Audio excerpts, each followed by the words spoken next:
Hi kids, it's Mr. Adovich here. I'm going to walk you through how to get to your Benchmark Universe testing from start to finish. So the first thing I'm going to do is click on my portal. Hopefully that's going to come up without issue because last time I did it, it was taking forever. So I'm hoping this time it's a little bit faster, but it doesn't look like it is. So I'm hoping that it will work, but it is not working. Maybe. Wait for it. Wait for it. Wait for it. Oh, finally it comes up. Sorry about the long wait there. Hopefully you enjoyed looking at my face and my anticipation as we go through. But once you get here, just remember to click the Benchmark Universe. Hopefully this doesn't take forever. I'm not sure what the delay or the issue is with this, but I'm not going to continue this video if it's going to keep taking forever. So just bear with me and hopefully it doesn't take you this long.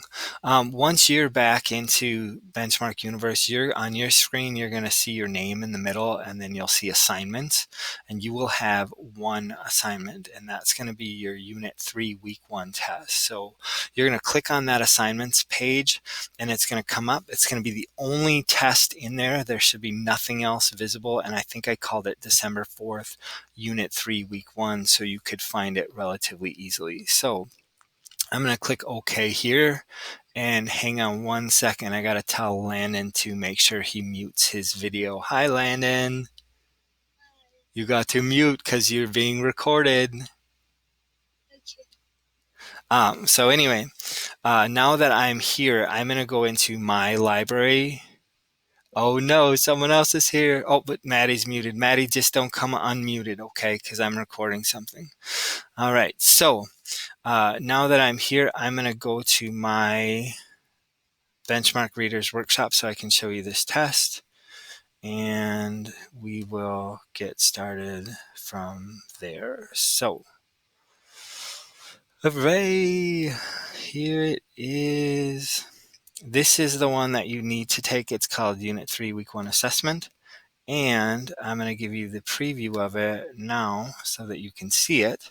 And if you're listening along, you can't see this on your screen. I can only see it on mine, but this is what you're going to be doing later today. So once you get into the test, you're going to click Begin Now, just like you always do.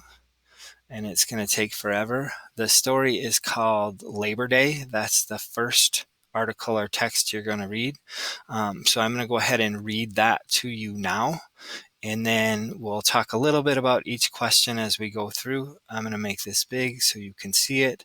And then you can do two things. You can either take this test right alongside me and have yours open, or you can watch the video and then take the test. Or if you're super confident, you could try taking the test on your own or independently. But if you do that, just remember kids' scores always go down when they try and do it by themselves. So the article is called Labor Day.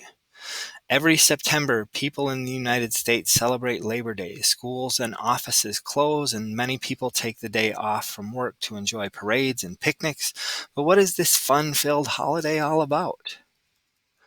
Labor Day began in New York City. It was started by labor unions. Labor unions help protect workers' rights. In the late 1800s, conditions were terrible for many workers. They had to work 12 to 16 hours each day, sometimes without breaks for meals. They were also paid very little, but one worker alone could not change anything, so they joined together to form unions. They wanted shorter work days and more pay, and they demanded better working conditions.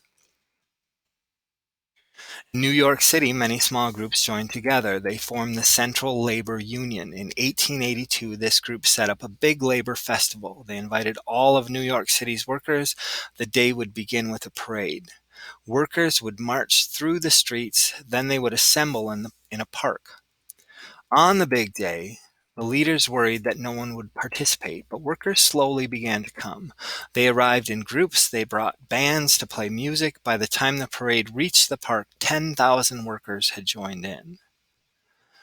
Many kinds of workers attended the festival. They ate and drank and listened to speeches.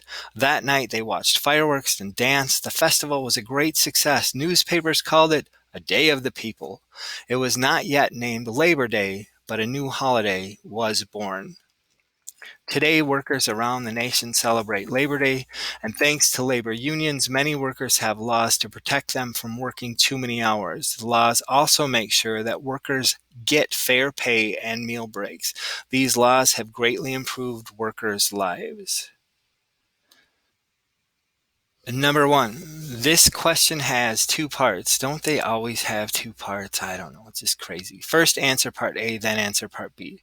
I'm going to talk you through this a little bit, but it says which sentence best states the main idea of the entire passage. And this passage had 6 paragraphs.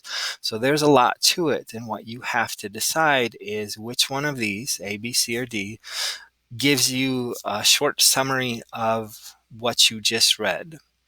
A, thousands of workers attend a festival in New York. B, many small unions join to form the Central Labor Union. C, Labor Day started as a festival for New York workers, but it grew over time. Or D, many people celebrate Labor Day by going to parades and holding dances. So out of everything you read, and you can go back and look at it again, which one of these gives you the most information about what you read? What's the main idea, the big thing? You have to separate that out from just the tiny little details. So I don't want the little details. I want to know what the big chunk is that they were trying to teach you.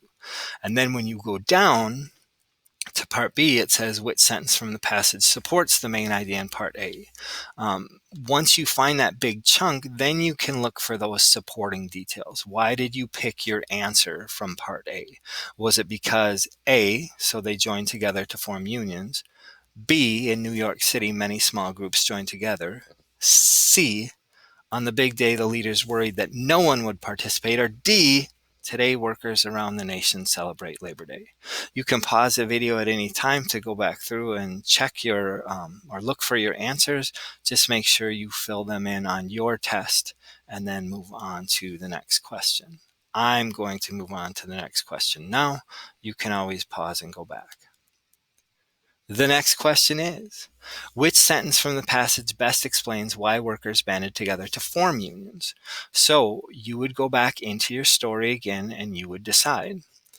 Was it A, but one worker alone could not change anything? B, they formed the Central Labor Union? C, workers would march through the streets? Or D, today workers around the nation celebrate Labor Day? So again, they're asking you which sentence from the passage best explains why workers banded together. So not just why, or not just which one, but which one best explains. So look for those details because some of them might be close, but you want to pick the one you think that best explains. So be careful with your answer and really think about it. And again, you can always go back and find it in the story. Question 3 says, which detail from the passage best shows that the labor festival was important to workers? Is it A, in 1882, this group set up a big labor festival?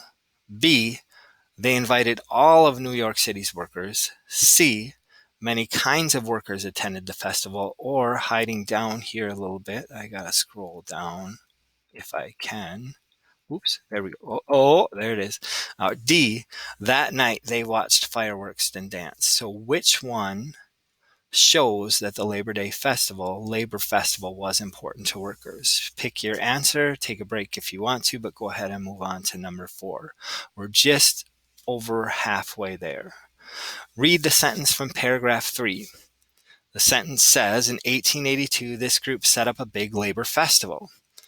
Which real-life activity is most like a festival? So after having read this story, assuming you don't know what a festival means, which one of these things would you call a festival?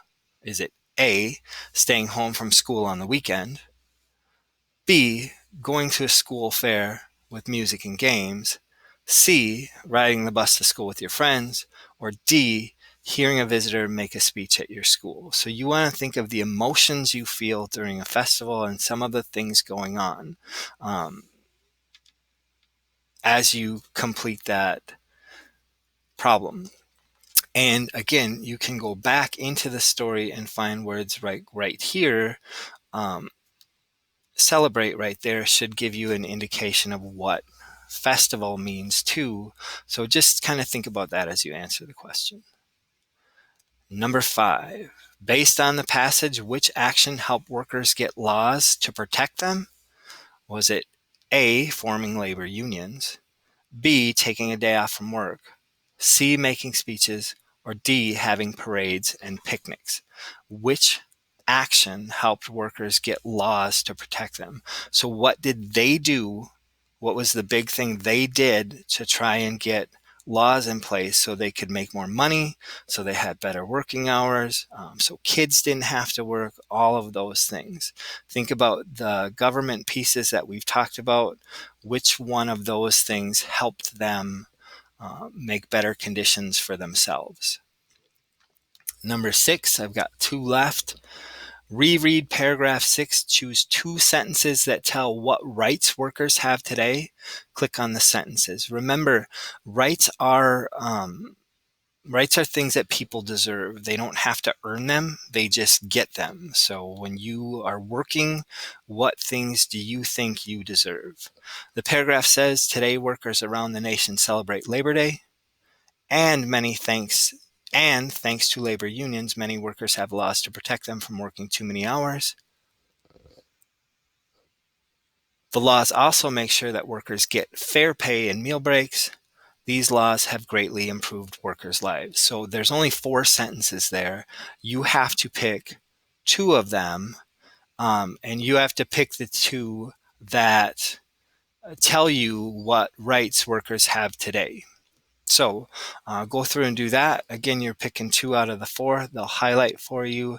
And we're on to, I believe, the last question. Oops, and now I went too far. So I got to go back to question 7.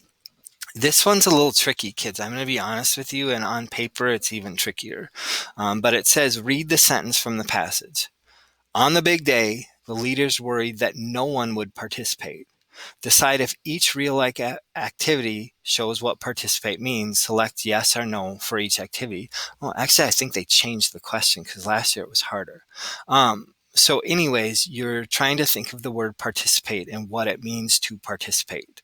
So the real-life activity is over on the box on the left, playing basketball with friends. And then if you think you have to physically participate in that, you have to be engaged, you would click yes.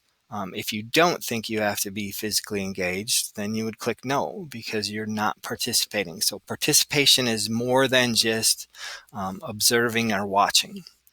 Riding a bicycle by yourself, are you participating in that or are you just doing it? Acting in a play at school, are you participating in that or are you just doing it? And watching a show on TV is the last one. Are you participating in that or are you just doing it? So think about those things that mean participate, and one of them is going to be like physical engagement, and the other one is going to be, are there other people doing it with you? Because you can't really participate in something if no one else is doing it with you. So those are actually, I think, pretty good hints to this question. So if you've listened to this all the way through, you should do pretty well here. Anyways, once you get done with the test, and you go on, finish question 7, you're going to click on End Test and you're going to click Submit. And once you've submitted, you are done with reading and language arts for today. So I have this video link here. If you do the video link, then I still want you to show up at the live session so I can check to make sure I have your test. And then if I have your test, then you can go ahead and go from there. But I will see you soon. And I have to get off here because kids are logging on to morning meeting and I'm sure they want to talk. So I got to stop making this video. All right. I will see you later. Thanks. Bye.